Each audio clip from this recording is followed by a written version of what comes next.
오늘 본문을 중심으로 보여줄 땅이라는 제목으로 하나님의 말씀 증거하도록 하겠습니다. 2025년도 이제 어느덧 1월의 절반이 지금 지나가고 있습니다.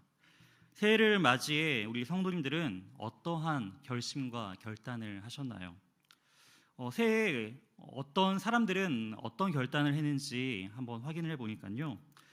사람들은 우선 첫 번째 결심한 것이 건강이라고 합니다. 올해 건강을 위해서 더 열심히 운동도 하고 내 몸 관리를 더 잘하겠다라는 그러한 결단을 했다고 합니다. 그리고 두 번째는 평온한 일상을 또한 결단했다고 합니다.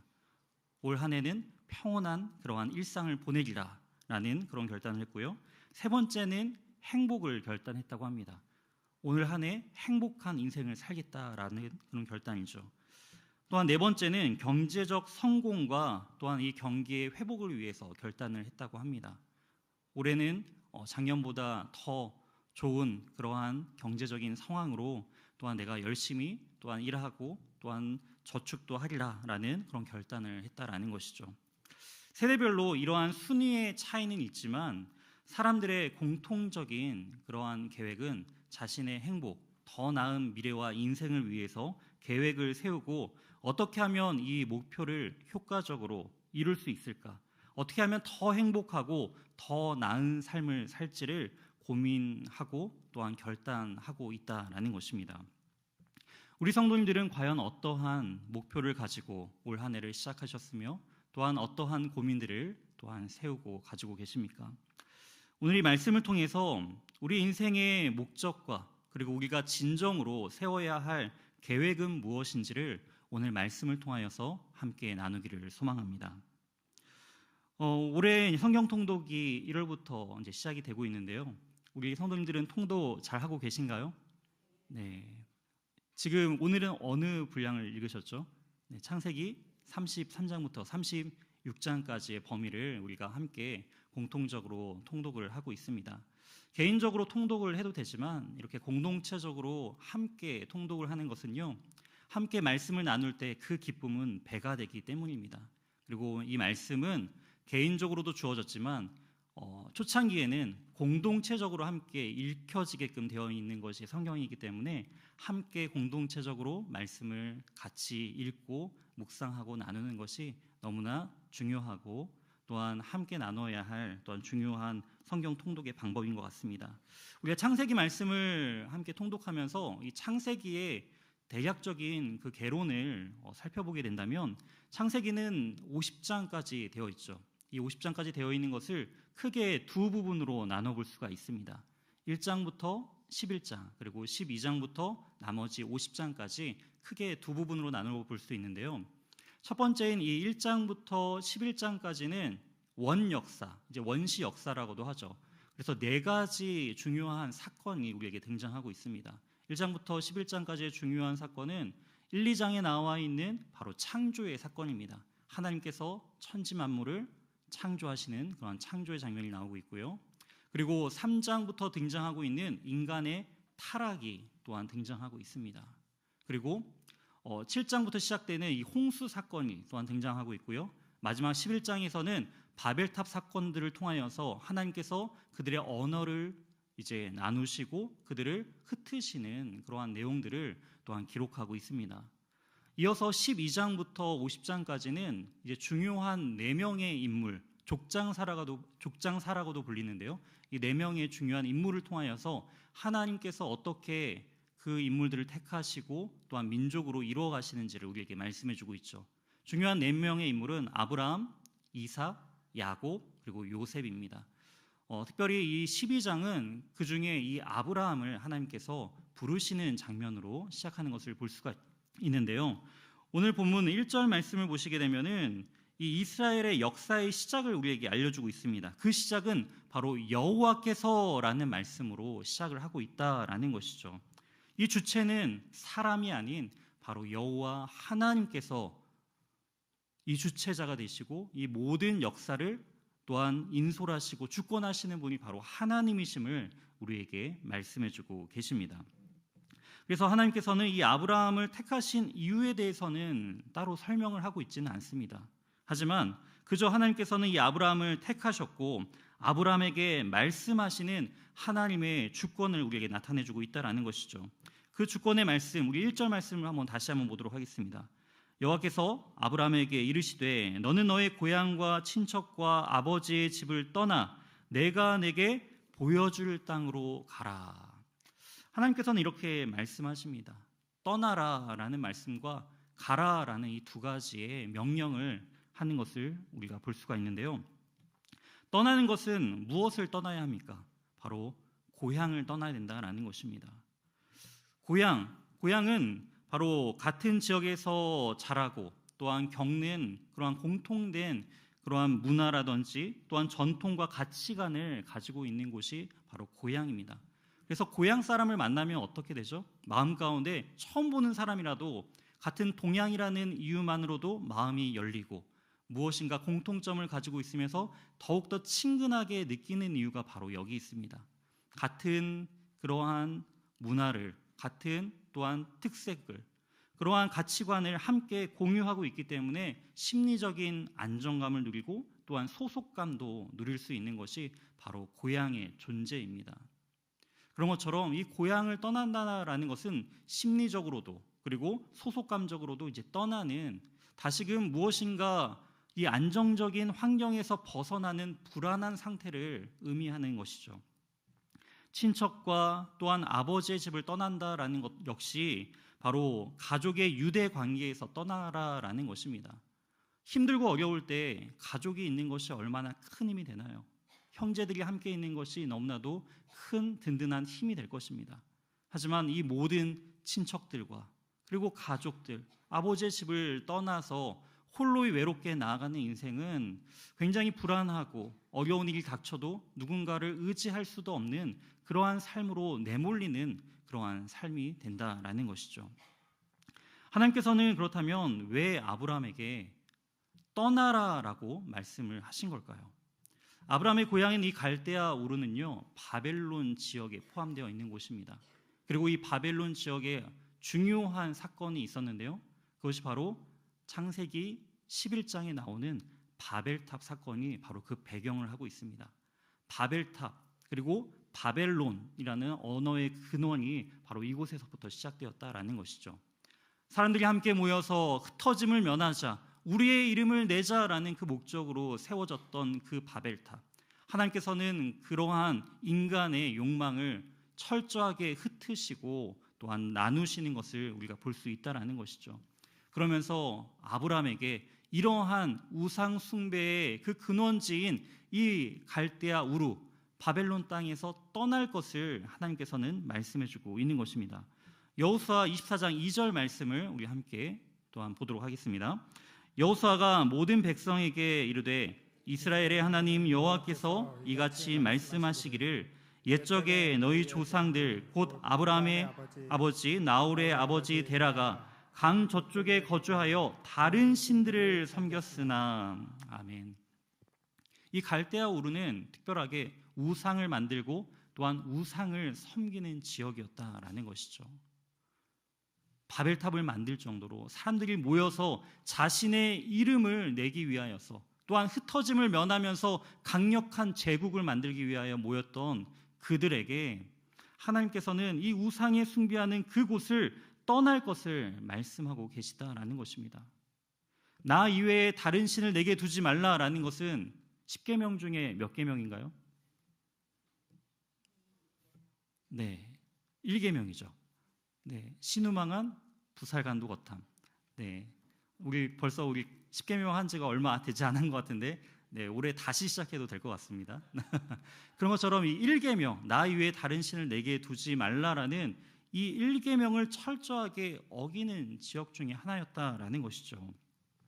1계명을 또한 지킨다는 것은요, 단지 우상을 내 옆에 두지 않는 상태만을 의미하는 것이 아닙니다.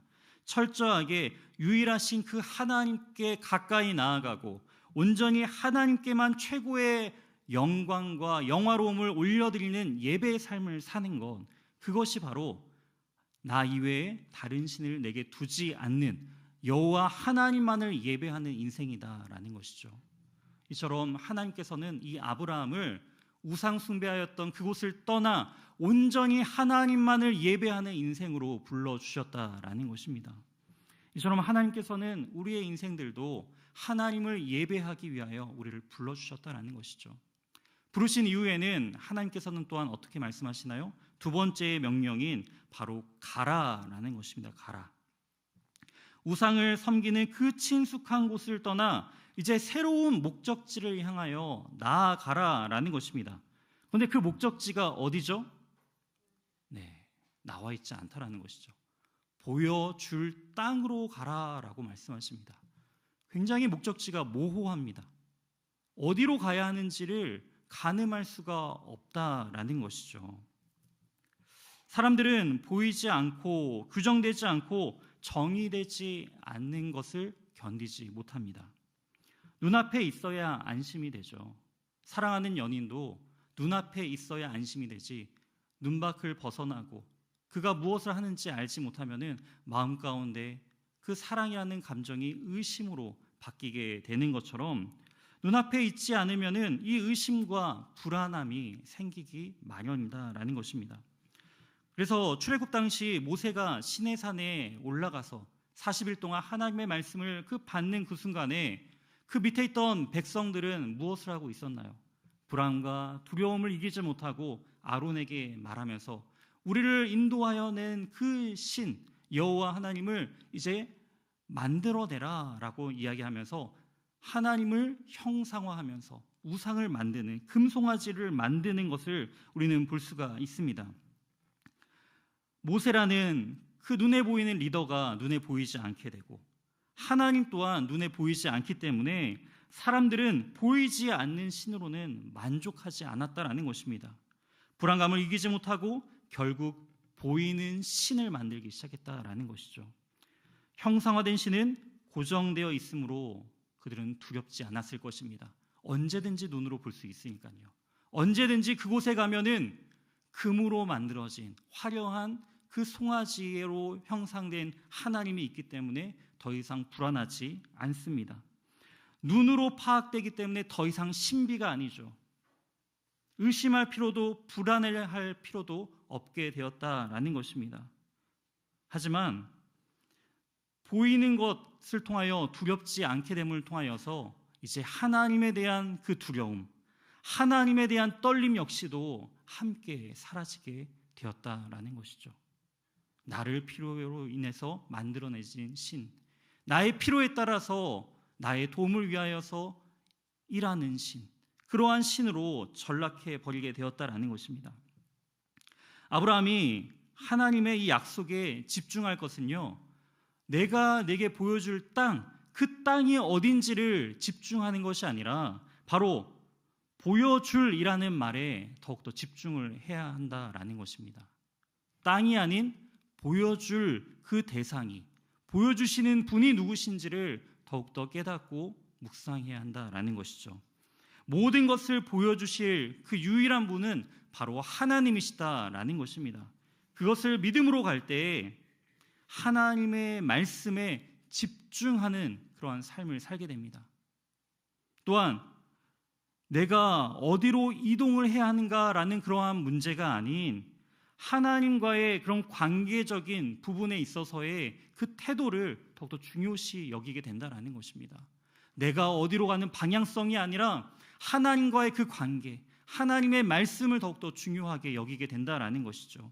어디에 사느냐, 그러한 문제가 아니라 어떻게 살아야 하는가라는 문제로 바뀌게 된다라는 것입니다. 이처럼 보여줄 땅은요, 하나님과 함께 있는 그곳이 바로 하나님께서 보여줄 땅이 됩니다. 하나님이 함께 있는 그 어느 곳이, 그곳이 어디든지 하나님께서 보여줄 수 있는 땅이 된다라는 것입니다.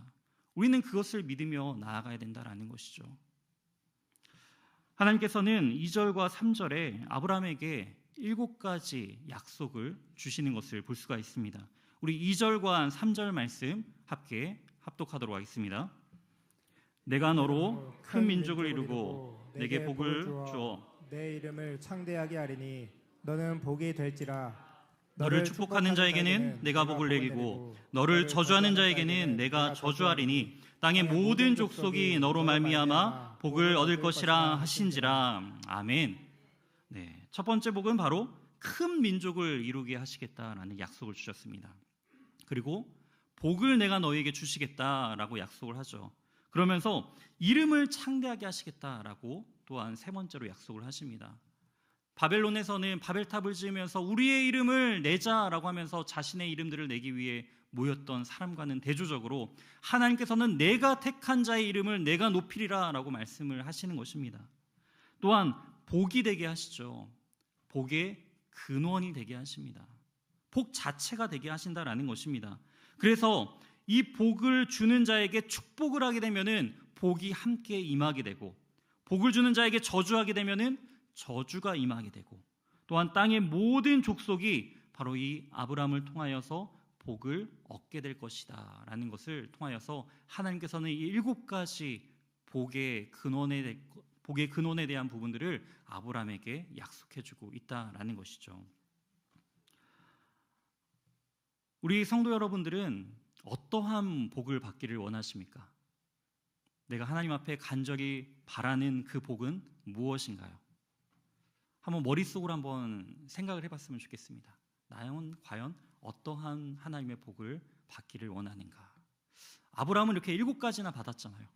하나님, 아브라함에게는 7가지 복을 약속해 주셨는데 저에게는 이 3가지만이라도 이 복을 주시옵소서라고 생각하는 그 3가지 복, 머릿속에 떠오르는 그 복은 무엇인가요? 건강, 경제적인 부분, 또한 그 우리의 행복, 이러한 것들이 그 안에 포함되지 않을까요? 그렇다면 성경에서 말하는 그 복이란 과연 무엇인가요? 성경은요, 그 복의 시작을 어디에서 찾느냐 하면은 바로 하나님과 함께 동행하는 것을 복이라 말씀하고 있습니다. 그렇기 때문에 하나님께서는 우상을 숭배하는 그곳에서 떠나 내가 내게 보여줄, 나는 너에게 너의 삶을 인도하고 보여주시는 하나님이심을 알려주는 그 하나님을 따르는 삶 자체가 복이다라는 것입니다. 우리는 그것을 믿고 또한 우리 삶 속에서 진정으로 하나님과 동행하는 삶을 복으로 여기고 있는가라는 부분들을 우리는 점검할 수 있어야 한다라는 것이죠. 그런데 과연 우리는 하나님을 따르는 것을 가장 중요하고 가장 소중한 복이라고 여기면서 우리는 그렇게 삶을 살아가고 계신가요? 아니면 이 땅에서 말하고 있는 세상 사람들이 다 추구하는 그러한 세상적인 복을 우리는 강구하면서 살아가고 있지는 않으신가요? 우리가 무엇을 선택하고 무엇을 바라보는지를 우리가 주목할 때 나는 과연 하나님과 동행하는 그러한 삶을 가장 중요하게 여기는지 아니면 세상에서 말하는 그러한 복을 따르는지를 우리는 알 수가 있습니다. 오늘 4절 말씀을 보시게 되면은 이에 아브라함이 여호와의 말씀을 따라갔고 롯도 그와 함께 갔으며 아브라함이 하란을 떠날 때에 75세였더라 라고 이야기를 하고 있습니다. 이 아브라함은요, 하나님께서 약속하신 그 말씀을 따라서 내게 보여줄 그 땅, 그 하나님의 말씀만을 의지하면서 하나님을 쫓아 나아갑니다. 그리고 아브라함의 조카인 이 롯도 그러한 아브라함을 쫓아 따라갔다라는 것이죠. 아브라함과 더불어 롯도 굉장한 결단을 한 것입니다.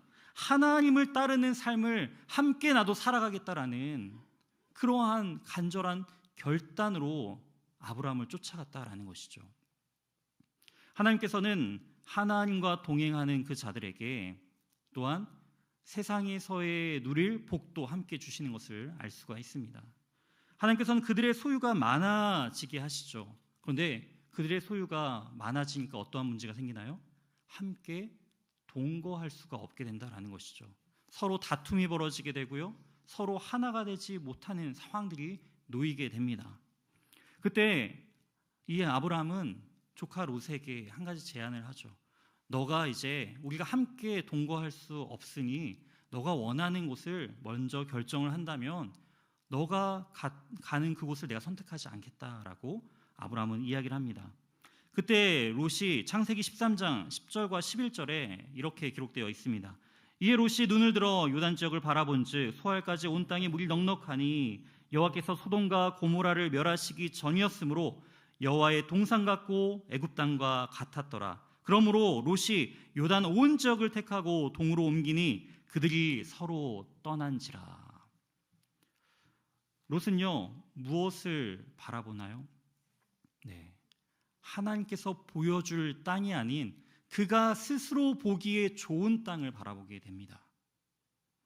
여기에 가면 물도 넉넉하고 내 가축들, 그리고 내가 살기에 너무나도 안락하고 편하고 더 많은 부를 축적할 수 있는 너무나 좋아 보이는 그 땅, 내가 보기에 좋은 땅을 택하는 롯의 모습을 볼 수가 있습니다. 하나님을 쫓아 따라갔다라고 그 시작은 그렇게 시작되었지만 결국 롯이 계속적으로 바라봤던 그 모습은요, 세상의 것을 늘 주목하고 있었다라는 것이죠. 이처럼 우리가 우리의 삶을 통하여서, 우리가 바라보는 것을 통하여서 우리는 과연 어떤 것을 진정으로 바라보고 있고 소망하고 있는지를 우리는 우리의 삶을 통해서 알 수가 있습니다. 이와 대조적인 인물이 있습니다. 아브라함처럼 하나님께서 보여줄 그곳을 향하여 나아가는 한 여인이 등장합니다. 그 여인은 바로 리브가입니다. 창세기 24장 55절과 56절 말씀을 또한 함께 읽도록 하겠습니다. 리브가의 오라버니와 그의 어머니가 이르되 이 아이로 하여금 며칠 또는 열흘을 우리와 함께 머물게 하라. 그 후에 그가 갈 것이니라. 그 사람이 그들에게 이르되 나를 만류하지 마소서. 여호와께서 내게 형통한 길을 주셨으니 나를 보내어 내 주인에게로 돌아가게 하소서. 아멘. 아브라함이 자신의 아들 이삭을 위해서, 이삭이 이제 결혼을 시키기 위해서 가장 집에서 그 신뢰할 수 있는 한 늙은 종을 불러서 이제 나의 고향을 찾아가서 이 이삭에게 알맞는 그러한 아내 신부를 이제 데리고 와라라는 그러한 명령을 내립니다. 그때 하나님의 형통하심을 통하여서 늙은 종이 하나님의 형통을 기도하면서 그 땅에 나아갈 때에 하나님께서 즉시 이 리브가를 또한 만나게 하시고, 또한 리브가의 집에 방문해서 이 자초지정을 설명하고 결혼의 허락을 구하는 모습들을 볼 수가 있습니다. 그때 리브가의 가족들의 반응은 어떤가요? 그의 오라버니 그 라반과 그의 어머니는 사랑했던 그 여동생과 그리고 사랑하는 그 딸이 이제 갑자기 결혼하러 가겠다라고 하니까 마음에 어때요? 바로 보낼 부모가 어디 있겠습니까? 며칠만이라도, 아니 한 열흘 정도라도 함께 그렇게 가족의 정을 나눌 시간을 충분히 좀 가지고 그 이후에 가면 어떻겠냐라고 그렇게 제안을 합니다. 그때 오히려 리브가가 어떻게 이야기하냐면은 지금 56절 말씀처럼 여호와께서 내게 형통한 길을 주셨으니 나를 보내어 내 주인에게로 돌아가게 이제 해달라고 그렇게 언급을 합니다. 아닙니다. 나는 지금 당장 내일 바로 떠날 거예요라고 이야기를 하고 있다라는 것이죠. 리브가는 어떻게 이렇게 반응을 한 것일까요? 제가 세 가지의 예시를 제시하도록 하겠습니다. 내가 리브가라면은 어떠한 이유 때문에 이렇게 말을 할 수 있었을까? 첫 번째, 아브라함이 보낸 이 패물을 보고, 낙이 10마리에 실은 그 화려한 그 패물을 보고, 이 집안이 좀 잘 사는 집안이구나. 여기 가면은 그래, 경제적인 어려움 없고 조금 편하게 잘 살 수 있겠구나. 경제적인 이유 때문에 이렇게 리브가가 선택했을 것이다. 이게 1번이라면요. 2번은 바로 그동안 내가 집에서 너 이렇게 나이도 찼는데 아직까지 시집도 안 가니라는 그러한 구박을 하도 많이 들어서 이제 막상 갈 때가 되니까 이제 질린 마음에 하루라도 빨리 가겠다. 네, 이게 2번입니다. 네, 3번. 네, 하나님께서 인도하시는 삶이 가장 형통한 삶임을 알기 때문에 하나님께서 보여줄 땅을 소망했으므로 리브가는 이러한 결정을 했다. 3번. 네, 몇 번인가요? 네, 너무나 잘 맞추시네요. 그런데 우리가 현실의 문제에 돌아오게 되면 어떨까요? 이게 나의 문제, 내 자녀의 문제다라고 한다면 어떻게 하시겠습니까? 갑자기 다음 날 한 목사님을 만났다라고 하면서 이제 선교 나갈 거예요 하면서 내일 당장 해외 선교에 나갈게요 라고 이렇게 딸이 결혼해가지고 해외 선교에 내일 당장 나간다라고 했을 때 그걸 흔쾌히 허락해 줄 우리 부모님들 계신가요? 네, 빨리 처리해야겠다. 아, 이때다. 네, 이런 마음으로 물론 보내실 분도 계시겠지만 대부분의 부모님이라면 그러지 않겠죠. 자녀와 더 많은 그러한 정을 나누고 그리고 함께 그 결혼에 대한 준비를 차근차근 해 나가는 것, 그것이 이제 중요한 것이겠죠. 근데 리브가는요, 왜 이러한 결단을 내렸냐면은 그의 삶 속에서 이미 하나님께서 아브라함의 가정 가운데 행하시는 하나님의 그 인도하심을 그녀는 소문을 통하여서 또한 들었다라는 것입니다.